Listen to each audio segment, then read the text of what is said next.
अजीत अगरकर अपना घारिया बन गया भाई सेलेक्टर। सेलेक्टर नहीं है, चीफ सेलेक्टर है और इनके सामने जो काम है मैं बता रहा हूं, चुनौतियां कठिन है। बॉलिंग की मस्ती, बैटिंग का कमाल, क्रिकेट की बातों से मचाएंगे धमाल। Previews, reviews, in depth analysis मिलेगा आपको ऑन क्रिकेट चौपाल।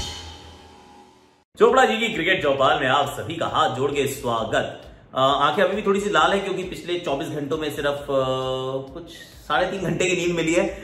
ट्रैवल थोड़ा सा डिफिकल्ट होता है from one continent to the other, पर बैक होम मतलब there is nothing like home. Honestly एक बात मैं आपके साथ दिल की शेयर करूंगा कि ना, दुनिया में आप कहीं पे भी चले जाओ, अल्टीमेटली क्या होता है टेल यू, जब आप कहीं पे बाहर जाते हो इंडियन रेस्टोरेंट में और खाना खाते हो, शुरुआत में तो कहते हो वाओ ब्यूटीफुल, और 4 बार के बाद कहते हो उस जगह का खाना ना, यार ये खाना ना एकदम घर जैसा लग रहा है यार, ये ना बिल्कुल घर जैसी फील आ रही है यार।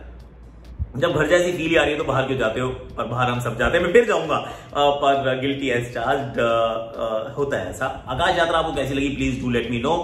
This was a little different क्योंकि आक्षी माई वाइफ वो इस बार मेरे साथ नहीं थी। अब घर पे आ चुका हूं तो अब तो आज तो छोले और पनीर भुर्जी भी खाई है।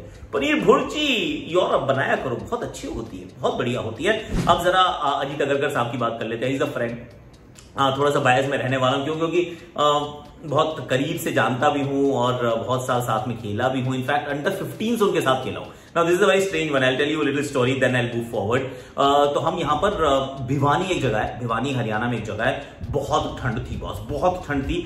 अंडर 15 का ये जोनल टूर्नामेंट था। अब जोनल टूर्नामेंट के लिए हम वहां पहुंचते हैं जहां पे मैं नॉर्थ जोन को रिप्रेजेंट कर रहा हूं। अजीत अगरकर नाम का एक खिलाड़ी वेस्ट जोन से आ रहा है ऐसा बताया गया हमको, और बहुत ठंड थी भाई साहब, कुल्फी जम गई। स्कूलों में डराते थे हमें तब, किसी स्कूल में हमारे रहने की व्यवस्था की गई थी और वहां पर हम खेलने गए और सबने ये बताया कि क्योंकि मुंबई का प्रेस बड़ा इंपॉर्टेंट था, बहुत स्ट्रांग हुआ करता था, उन्होंने कहना शुरू कर दिया था कि Ajit Agarkar is the next Tendulkar. और मोरेंट के पैड पहनते थे, मोरेंट के जो सचिन वाले पैड थे, शायद सचिन बाजी ने ही उनको पैड्स वो दिए थे, और बैटिंग वो अच्छी करता था, ऐसे करके बैट फ्लिप उठा के ऐसे करने वाला कमाल का बल्लेबाज। और गेंदबाजी में विकेट कीपर ऊपर खड़ा था उनके, तो I remember playing against him जिसमें कीपर ऊपर खड़ा था, मतलब ऊपर मतलब स्टंप्स के साथ खड़ा हुआ था कीपर। उसके बाद नेक्स्ट टाइम मैंने सॉ हिम 2-3 साल के बाद अंडर 19 में हम दोनों फिर अगेंस्ट हुए। वो वेस्ट जोन, मैं नॉर्थ जोन, वो वाला मैच हम जीते थे एक्चुअली, और उस साल नॉर्थ जोन विजेता भी बनी थी। नॉर्थ जोन विजेता बनी थी, हाँ जी बनी थी, शायद बनी थी। तो वो पुणे में था उस समय, जो अंडर 19 का कूच बिहार ट्रॉफी का जो जोनल था, उसमें अजीत अगरकर ने क्या बॉलिंग की थी यार। हमने 300 से ऊपर कुछ रन चेस किए थे, लेकिन भाई ने 9 ओवर में सिर्फ 18 रन दिए थे। ही वॉज रैपिड, बॉल ऐसे करके कीपर वो कलेक्ट करता था। He was outstanding. फिर हमारा अंडर 19 इंडिया का टूर साथ में हुआ। We went to Sri Lanka where he actually shone, बहुत अच्छा खेले वहां पर। अब प्रियम्बल को खत्म करते हैं। अजीत अगरकर को आप मैं सब जानते हैं, अजीत अगरकर को अब कप्तान अजीत अगरकर को अब उस टीम का कप्तान बना दिया गया। ऑफकोर्स चीफ सेलेक्टर का मतलब है आप उस टीम के कप्तान हैं, और बहुत समय के बाद, may be the first time ever, actually factually correct कोई कर सकता तो प्लीज कर दीजिएगा if you watching. I think this is the first time एक जोन से 2 सेलेक्टर जो हैं वो भारतीय सीनियर सिलेक्शन कमेटी के हिस्सा बने हैं। 2 जतिन परांजपे भी हैं और अजीत अगरकर भी हैं, और 2 people from the west zone have actually become a part of the 5 member panel. लोटा कमेटी जब आई थी तो उन्होंने वैसे जोनल कहा था कि जोन के अनुसार सेलेक्टर्स नहीं बनने चाहिए, आप कोई भी 3 ले लीजिए, 3 को 5 कर दिया गया, 5 जो है वो कहीं से भी आप ले सकते हैं, पर हो नहीं रहा था ऐसे। 5 होते थे और हर बंदा किसी न किसी जोन से असाइंड होता था, जैसे सरनदीप सिंह हो गए नॉर्थ के, हालांकि हरविंदर सिंह भी नॉर्थ के हैं पर वो रेलवे से क्रिकेट काफी खेले तो उनको सेंट्रल के लिए रिप्रेजेंटेशन उनका रखा गया, and so on and so fourth. पर अब जतिन परांजपे भी हैं और साथ में अजीत अगरकर भी हैं, and Ajit Agarkar has been named the chairman. ये चेतन शर्मा जी की जगह अब इनका नाम आया है। अब अजीत अगरकर से क्या आप उम्मीद करेंगे, और भारतीय क्रिकेट इस समय कहां खड़ा है, and why is the role of a selector so important? That's an important one. क्या क्योंकि इंपॉर्टेंट इसलिए है क्योंकि सेलेक्टर्स जो है, सी हम बात करते हैं बहुत बार कि टीम कैसा खेल रही है, अच्छा नहीं खेल रही है, क्या विजन है, क्या कप्तान कोच का विजन है, पर फाइनल वर्ड जो है वो कप्तान कोच का नहीं होता है जब टीम का चयन होता है, और इस वजह से ही सेलेक्टर्स होते हैं। Of course it's a marriage, it's a team, जहां पर कोच और सेलेक्टर्स, जो कोच एंड कैप्टन जो है वो बताते हैं कि हमें इस तरीके से आगे चलना है, ये हमारा रोड मैप है। अब इस तरीके के हमें प्लेयर्स चाहिए, हमें एक अच्छा सा लेग स्पिनर चाहिए, हमें एक अच्छा सा left hand spinner who can bat वो चाहिए, हमें फास्ट बॉलर्स चाहिए, हमें स्विंग बॉलर चाहिए। दिस इज द मेकअप, हमारे आगे का विजन ये है।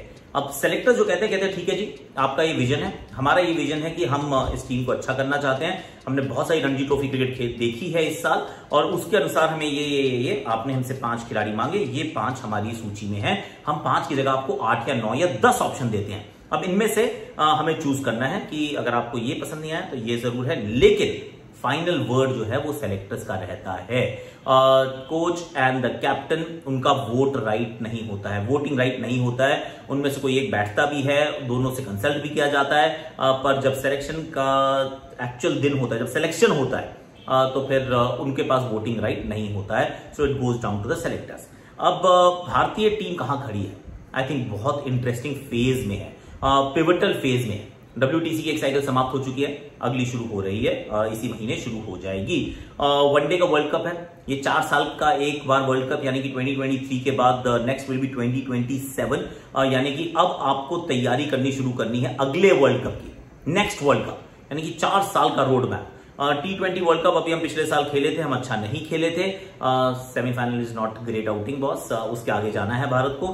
तो अब वो 2 साल के बाद जब 2024 में होगा, एक्चुअली अगले साल हो जाएगा। सो नाउ दैट चेंज जो पिछली सिलेक्शन कमेटी ने शुरू किया था, अब उसको आगे की तरफ सही अंजाम तक पहुंचाना है। Let's go one by one.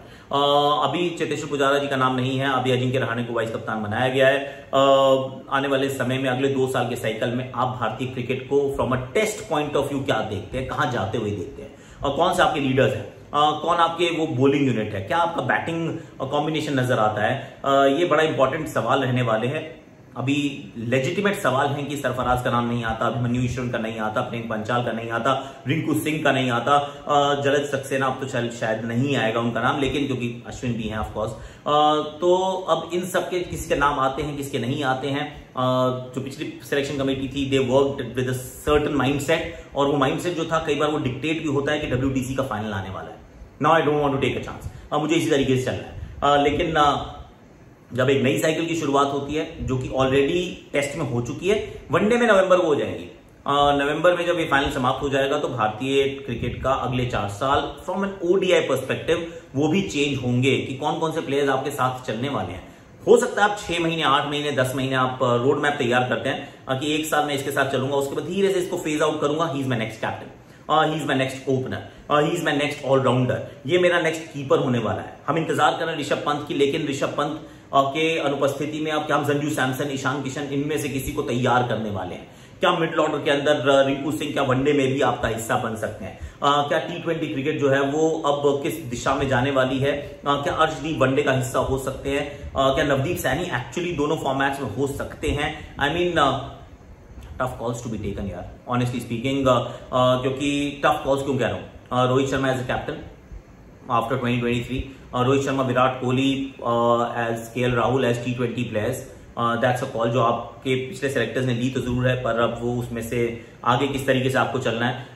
उसके बाद when do you start phasing out the seniors, मतलब phase out perhaps is a wrong word, लेकिन फेजिंग आउट का अर्थ है कि आप अब अगली दिशा में, नई दिशा में चलना शुरू करना चाहते हैं, तो अब वो कैसे करेंगे, कब करेंगे, क्या कम्युनिकेशन रहेगा?